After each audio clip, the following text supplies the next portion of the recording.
Assalamualaikum warahmatullahi wabarakatuh. Selamat pagi. Kami dari kelompok 10 kelas C akan mempresentasikan tentang Standar Nasional Pendidikan Sekolah atau Madrasah. Tapi sebelumnya saya akan memperkenalkan diri dan kelompok saya. Saya sendiri Amilus Soleha NIM 143. Yang kedua ada Diana Nuril NIM 131, Rizka Putri NIM 141, dan Diajeng Ines Nabilah NIM 144. Langsung saja, Standar Nasional Pendidikan Sekolah atau Madrasah terdapat 8 subbab. Yang pertama, penjelasan mengenai Standar Nasional Pendidikan atau SMP. Yang kedua, standar isi. Yang ketiga, standar proses pendidikan dasar dan menengah yang terdiri dari karakteristik pembelajaran dan perencanaan pembelajaran. Yang keempat, pelaksanaan pembelajaran yang terdiri dari penilaian hasil dan proses pembelajaran serta pengawasan proses pembelajaran. Yang kelima, ada standar kompetensi lulusan atau SKL. Yang keenam, standar kualifikasi akademik dan kompetensi guru yang terdiri dari kualifikasi akademik guru dan standar kompetensi guru. Yang ketujuh, terdapat standar sarana dan prasarana pendidikan yang terdiri dari standar sarana dan prasarana sekolah dasar atau madrasah ibtidaiyah, standar pengelolaan pendidikan, standar pembiayaan pendidikan, dan standar penilaian pendidikan. Yang terakhir, kedelapan, ruang lingkup, teknik, dan instrumen. Ruang yang terdiri dari ruang lingkup penilaian dan teknik dan instrumen penilaian. Penjelasan mengenai SMP. Jadi, dasar hukum penyelenggaraan dan reformasi sistem pendidikan nasional diatur dalam Undang-Undang RI Nomor 20 Tahun 2003 tentang Sistem Pendidikan Nasional. Nah, di mana undang-undang tersebut mempunyai visi dan misi.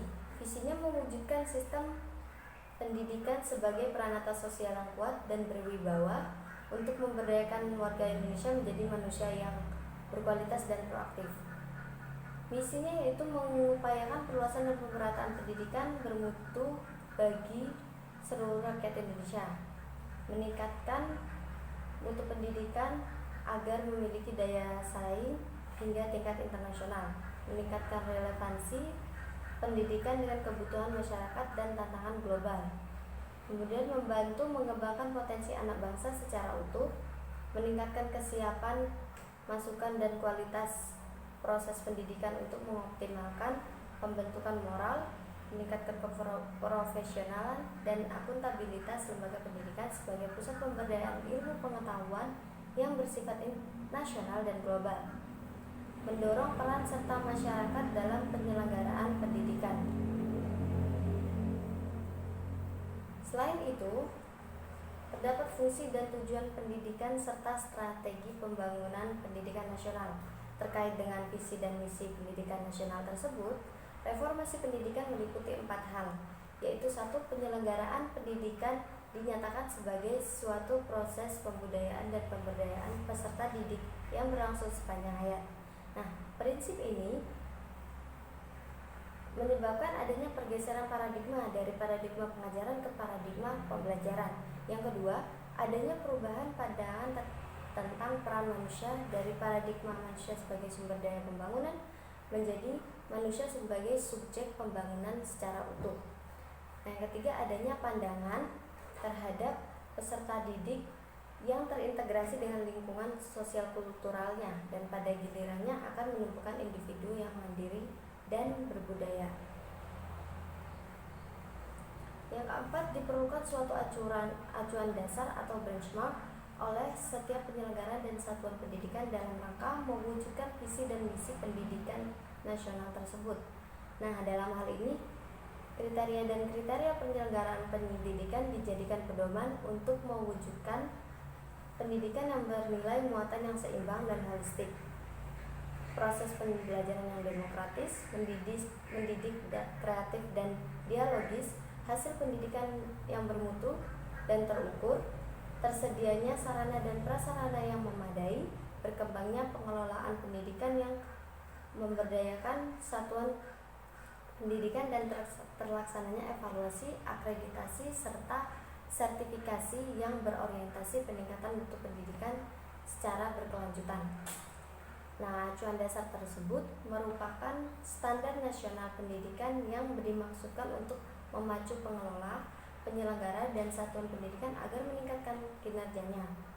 Standar nasional pendidikan memuat kriteria minimal tentang komponen pendidikan untuk mengembangkan pendidikan secara optimal sesuai dengan karakteristik dan kekhasan programnya.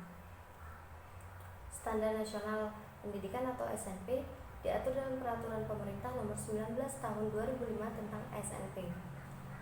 Berikut adalah gambaran ruang lingkup serta Standar Nasional Pembangunan. Di sini terdapat tabel 8 standar nasional pendidikan, yaitu standar isi, standar proses, SKL, standar pendidikan dan teknik, standar SAPRAS, standar PENGEL, standar pembiayaan, standar PENIL.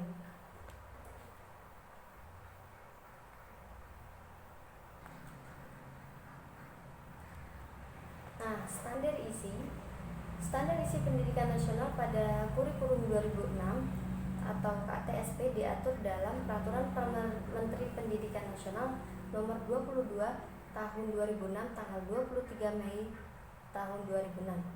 Sejalan diterapkannya Permen Nomor 32 Tahun 2013 tentang perubahan atas Permen Nomor 19 Tahun 2005 tentang SMP dan berlakukannya kurikulum 2013, maka permen tersebut diganti dengan Peraturan Pemerintah Pendidikan dan Kebudayaan Nomor 64 Tahun 2013 tentang standar isi pendidikan dasar dan menengah.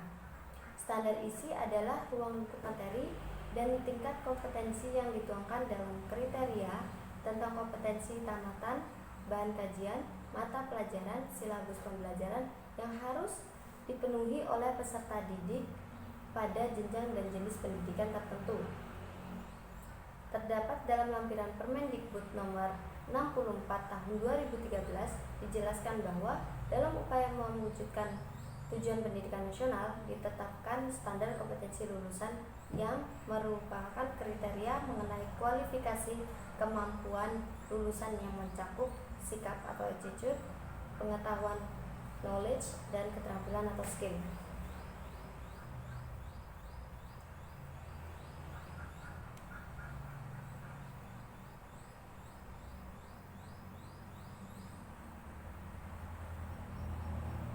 Nah, guna menyongsong generasi emas Indonesia tahun 2045 telah ditetapkan standar kompetensi lulusan yang berbasis pada komputer abad 21. Bonus demografi Indonesia dan potensi Indonesia menjadi kelompok 7 negara ekonomi terbesar dunia dan sekaligus memperkuat kontribusi Indonesia terhadap pembangunan peradaban dunia. Berdasarkan Peraturan Pemerintah Nomor 19 tentang Standar Nasional Pendidikan sebagaimana yang telah diubah dengan Peraturan Pemerintah Nomor 32 Tahun 2013 tentang perubahan atas Permen Nomor 19 tentang Standar Nasional Pendidikan. Nah, dalam usaha mencapai standar kompetensi lulusan, tingkat kompetensi lulusan dikelompokkan menjadi beberapa tingkat kompetensi. Tingkat tersebut diterapkan dalam hubungannya dengan tingkat kelas sejak peserta didik mengikuti pendidikan TK atau RA kelas 1 hingga kelas 12 jenjang pendidikan dasar dan menengah. Tingkat kompetensi dikembangkan berdasarkan kriteria, terdapat 3, yaitu tingkat perkembangan peserta didik, kualifikasi kompetensi Indonesia, penguasaan kompetensi yang berjenjang. Selain itu, perlu diperhatikan tingkat kerumitan atau kompleksitas kompetensi di mana dirumuskan sebagai berikut. Di sini terdapat tabel tingkatan kompetensi dan tingkat kelasnya. Yang tingkat pertama tingkat 0, tingkat kelasnya TK atau RA. Tingkat 1, kelas 1 dan 2 SD atau MI atau SDLB atau paket A. Tingkat 2, kelas 3 dan 4 SD atau MI atau SDLB atau paket A. Tingkat 3, kelas 5 dan 6 SD atau MI atau SDLB atau paket A. Tingkat keempat, kelas 7 dan kelas 8 SMP atau MTS atau SMPLB atau paket B. Tingkat 4A kelas 9 SMP atau MTS atau SMPLB atau paket B. Tingkat 5 kelas 10 SMA atau MA dan kelas 11 SMA atau MA. Tingkat 6 kelas 12 SMA atau MA atau SMALB atau MAK atau paket C atau paket C kejujuran. Nah, selain kategori extend abstract secara teoritis, ada 3 tingkat yang lebih kompleks, yaitu psychedelia, illumination, dan creativity. Itu menurut Gowan dan Erikson tahun 1981, yang merupakan capaian belajar yang lebih abstrak. Tingkat kompetensi 4A merupakan kemampuan peralihan jenjang pendidikan dasar ke peralihan ke menengah, dan tingkat kompetensi 6 merupakan kemampuan peralihan pendidikan menengah ke jenjang pendidikan tinggi. Tingkat tersebut bersifat generik yang mencakup 3 ranah, yaitu sikap, pengetahuan, keterampilan.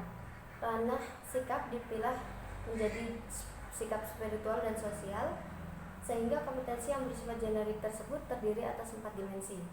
Setiap tingkat kompetensi berimplikasi terhadap tuntutan proses pembelajaran dan penilaian, di mana hal tersebut memungkinkan terjadinya akselerasi belajar dalam satu tingkat kompetensi. Nah, uraian inti untuk setiap tingkat kompetensi disajikan dalam tabel sebagai berikut.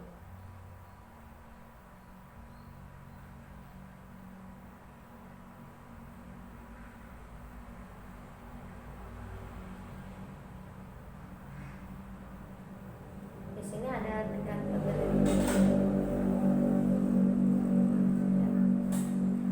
kompetensi 1. Tingkat kelasnya kelas 1 sama kelas 2 SD atau MI atau SDLB atau paket A. Kompetensi sikap spiritual, deskripsinya menerima dan menjalankan ajaran agama yang dianutnya. Yang kedua, sikap sosial, menunjukkan perilaku jujur, disiplin, tanggung jawab, santun, peduli, dan percaya diri dalam berinteraksi dengan keluarga, teman, dan guru. Pengetahuan, memahami pengetahuan faktual dengan cara mengamati, yaitu mendengar, melihat, membaca, dan menanya berdasarkan rasa ingin tahu tentang dirinya, makhluk ciptaan Tuhan, dan kegiatannya dan benda-benda yang dijumpainya di rumah dan di sekitarnya. Kemudian keterampilan, menyajikan pengetahuan faktual dalam bahasa yang jelas dan logis, dalam karya yang estetis, dalam gerakan yang mencerminkan anak sehat, dan dalam tindakan yang mencerminkan perilaku anak bermain dan berakhlak mulia. Yang kedua, ada tingkat kompetensi 2, yaitu tingkat kelasnya 3 dan 4 SD atau MI atau SDLB atau paket A. Sikap spiritual, menerima, menjalankan, dan menghargai ajaran agama yang dianutnya. Sikap sosial, menunjukkan perilaku jujur, tanggung jawab, santun, peduli, dan percaya diri dalam berinteraksi dengan keluarga, teman, guru, dan tetangganya.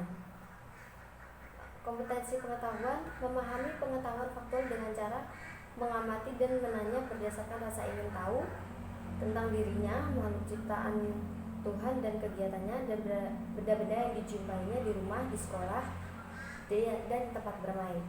Yang keempat, kompetensi keterampilan, menyajikan pengetahuan faktual dalam bahasa yang jelas, sistematis, dan logis, dalam karya yang estetis, dalam gerakan yang mencerminkan anak sehat, dan dalam tindakan yang mencerminkan perilaku anak bermain dan berakhlak mulia. Sekian dari saya.